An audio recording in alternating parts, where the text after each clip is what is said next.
අපි හැමෝම දන්නවා අපේ ශරීරයේ ප්‍රධාන මොලේ තියෙන්නේ අපේ ඔළුවේ කියලා. ඒත් ඔයා දන්නවද අපේ ආහාර මාර්ගයේ වටා එන්ටරික් ස්නායු පද්ධතිය කියලා ඊටම සංකීර්ණ ස්නායු ජාලයක් තියෙනවා කියලා. විද්‍යාඥයෝ මේකට කියන්නේ දෙවැනි මොලය කියලා. මේක අපේ ප්‍රධාන මොලය හා සමානවම වැදගත්. මේ දෙවැනි මොලයයි ප්‍රධාන මොලයයි නිරන්තරයෙන්ම එකිනෙක අතර තොරතුරු හුවමාරු කර ගන්නවා. මේ සංනිවේදනය සිද්ධ වෙන්නේ වේගස් ස්නායුව හරහා. ඒ වගේම අපේ මනස සතුටින් තියෙන සෙරටොනින් වගේ වැදගත් හෝමෝන වලින් 90%කටත් වඩා නිපදවන්නේ අපේ ආහාර මාර්ගයේ බව සඳහන් වෙනවා. ඉතින් ඔයාගේ බඩේ තත්ත්වය හොඳ නැත්නම් සෙරටොනින් නිපදවීම අඩු වෙන්න පුළුවන්. ඒක කෙලින්ම ඔයාගේ මානසික සෞඛ්‍යයට බලපානවා. දැන් ඔයාට තේරෙනවා ඇති බඩයි හිතයි අතර තියෙන සමීප සම්බන්ධය ගැන. එතකොට ඔයාගේ බඩේ සෞඛ්‍ය හොඳ මට්ටමක නැත්නම් ඔයාගේ මානසික පීඩනය වැඩි වෙන්නේ කොහොමද?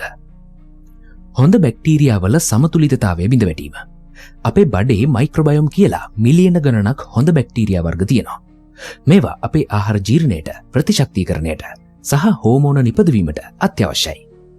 ඔයා ගන්න වැරදි ආහාර, ප්‍රතිජීවක බෙහෙත් නැත්නම් වෙනත් හේතු නිසා මේ හොඳ බැක්ටීරියා සමතුලිතතාවය නැති වෙලා නරක බැක්ටීරියා වැඩි වෙන්න පුළුවන්.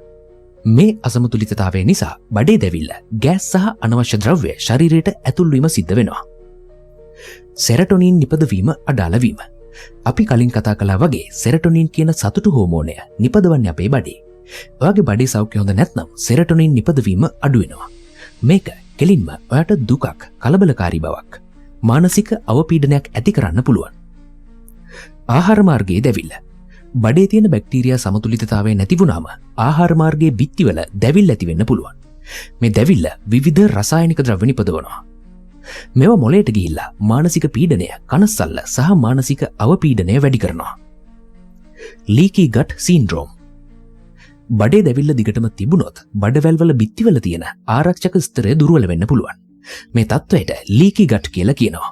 මේකෙන් නොදිර වූ ආහාර අංශු, විෂද්‍රව්‍ය සහ බැක්ටීරියා ලේවලට ඇතුල් වෙන්න පුළුවන්.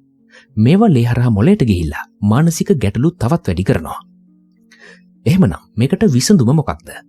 ඔයාගේ බඩේ සෞඛ්‍ය දියුණු කරගන්න එකෙන් ඔයාගේ මානසික පීඩනයටත් සහනයක් ලබා ගන්න පුළුවන්.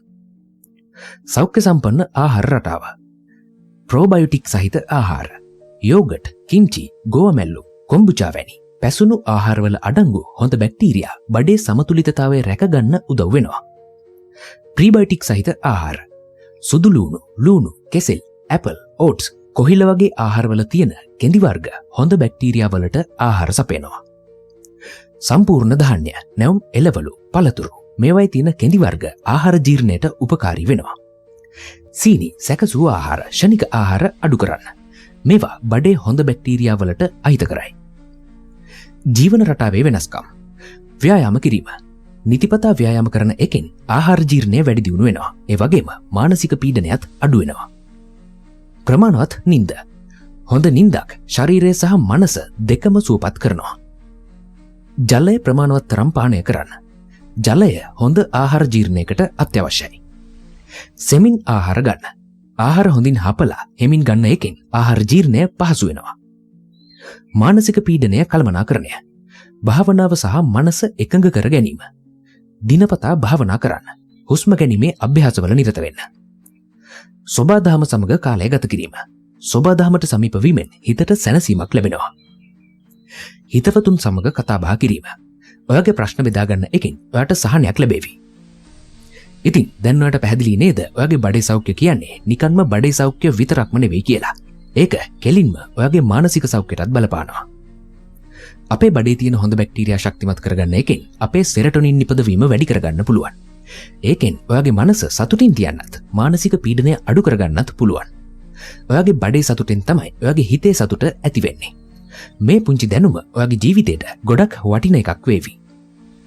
මේ වීඩියෝ එක ගැන ඔයාගේ අදහස පහලින් කමෙන්ට් එකක් දාන්න.